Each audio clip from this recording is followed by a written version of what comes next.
a fuerzas necesitan del apoyo de un contador, la persona específicamente formada para dar una asesoría en materia de impuestos. Incluso hoy, en algunas cuestiones, a veces muy simples, nos surgen algunas dudas que tienen que ver con la actividad que desarrollamos nosotros los contadores, pero también la especialidad que nos corresponde.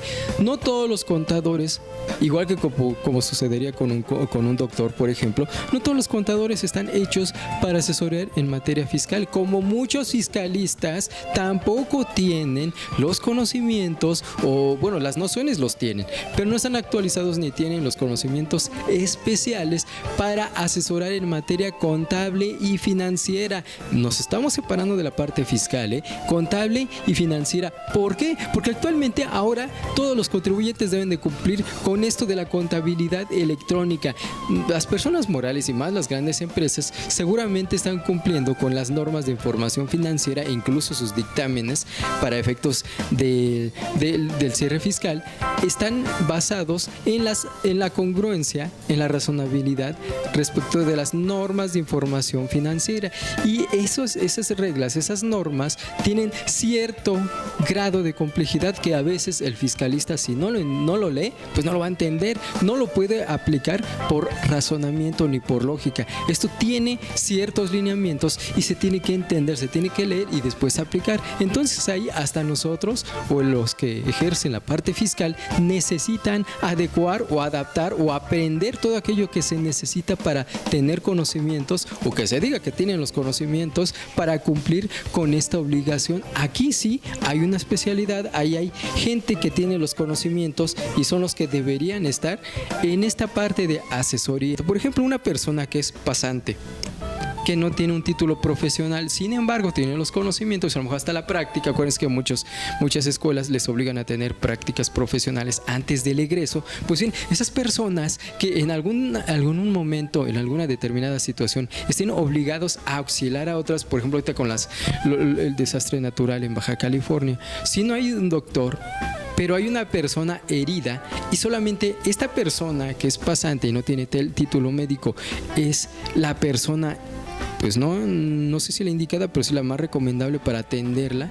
Bueno, pues esta persona, independientemente de que tenga o no un título profesional, si tiene las habilidades y los conocimientos, puede perfectamente auxiliar a esta persona y no se entenderá que están usurpando actividades o profesiones, ni se está adjudicando algún título profesional que en realidad no lo tenga. Entonces, en estos casos de emergencia, son viables y son bien entendidos que una persona pueda realizar una actividad aún no teniéndolo el título profesional que lo acredite como tal. Y en este caso pues había muchas personas que se dedican a alguna actividad, cual sucede por ejemplo en el caso de nosotros, asesores de negocios, que para que tú te puedas señalar como asesor tendrías que tener una especialidad. ¿De qué? O sea, ¿asesor en qué? En contabilidad pues tienes que ser contador, ¿no?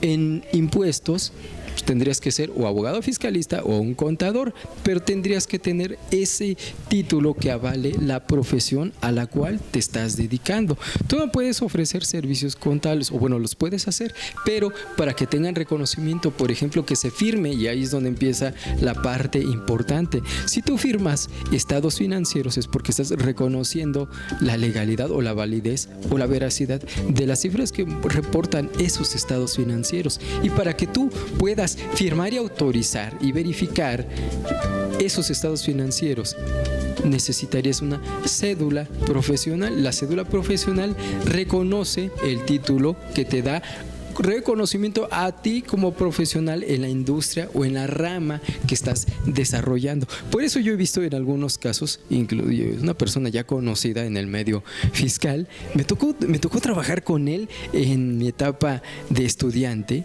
Yo noté algo muy raro, se me hizo extraño en su momento ver cómo firmaban algunos estados financieros y al checar los nombres, era gente que no trabajaba ahí, pero los firmaba gente que yo estaba viendo que normalmente iba ahí a trabajar, yo me los encontraba llevando las contabilidades, pero ellos mismos firmaban y yo veía ahí la cédula profesional pero con otro nombre. Entonces, preguntando, pues ellos me dijeron que, bueno, no las personas que firmaban, porque ellos incurrían en un delito de falsificación, pero personas que también formaban parte de ese despacho me comentaban que esos eran contadores que ya no trabajaban ahí, pero que los que estaban ahí como contadores del despacho seguían utilizando sus firmas y la cédula profesional. Nada más imagínense hasta qué grado llega el atrevimiento de una persona para utilizar y hacer uso de los datos y del reconocimiento de otra persona para evitar ser él quien se haga responsable de las cifras que están presentándose.